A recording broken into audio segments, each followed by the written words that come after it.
This PowerPoint should help you get ready for the test for chapters 6 through 9. On the test, there are about a dozen multiple choice questions that are on the concepts and theories that we've learned in these chapters. There's also about 7 problems that come out of your homework, and there is a question on each chapter of the Caesar's Palace case study that we've been doing.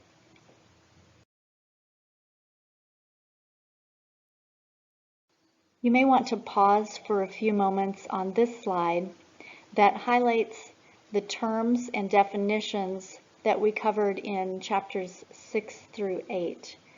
These are important concepts to remember and understand. For the test, you will need to know some examples of fixed costs. You'll also need to know some examples of variable costs.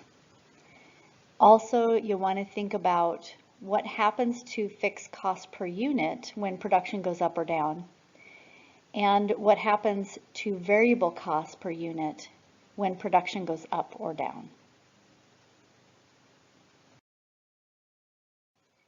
The mixed cost equation is the mathematical formula on the left that represents the graph on the right. So you can use this equation to identify any number of missing variables when you don't have a graph. For the test, make sure that you understand this equation, are able to use it, and make sure you understand this graph as well. You'll see the term relevant range on the test. Make sure that you remember what that is and how it affects your decision making.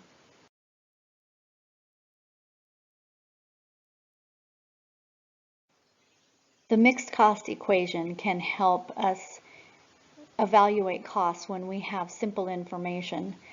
Sometimes we have a little more complicated information, and so we have 2 more methods to consider costs based on these methods. The first is the high-low method, and that takes into consideration the highest point on your graph and the lowest point on your graph in order to chart the slope of your variable cost line. Where that variable cost line hits your total cost line, the y-axis, that is your fixed costs. Another way to analyze costs uses regression analysis, which we practiced in Excel.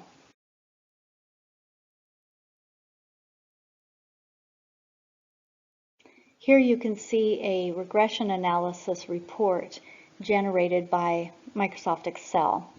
For our purposes, we are concentrating on just 3 of the highlighted components that you see here.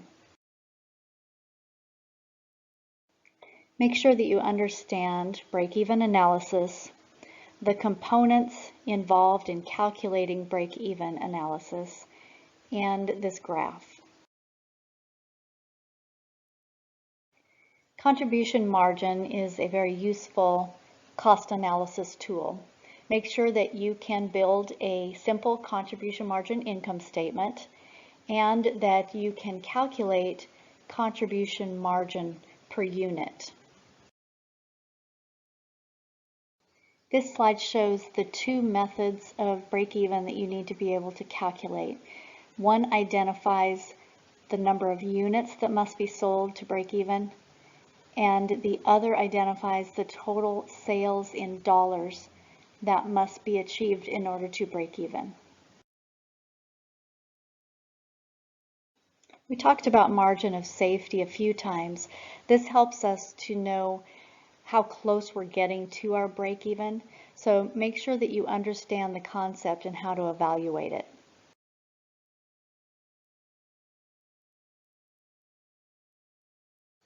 Analyzing a business to try to make a decision on discontinuing a product line or a department of a company, is a function of two primary things. That is the contribution margin and fixed costs.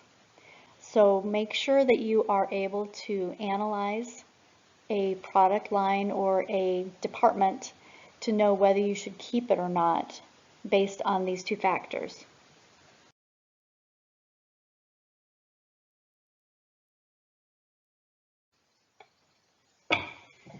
I want to make sure that all of you understand that there is a process to budgeting and that there's a starting point and an ending point.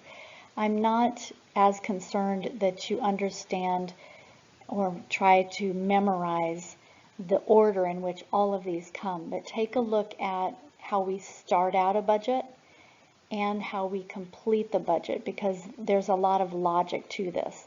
Everything in a company is pretty sales driven, so we really need to start that process there. And then the balance sheet is a culmination of the entire business and how it operates, so that's where we finish up.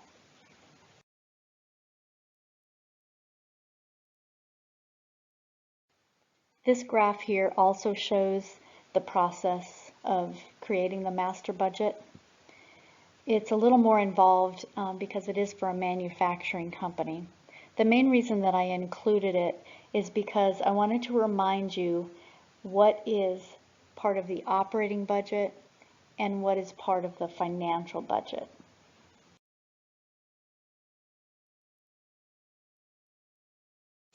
Finally, we have the budgeting process for a merchandising company.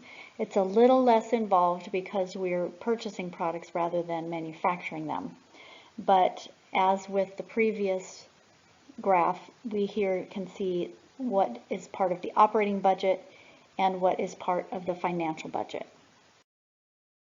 As you're reviewing for the test, be sure to check out these problems from chapters 6 through 9.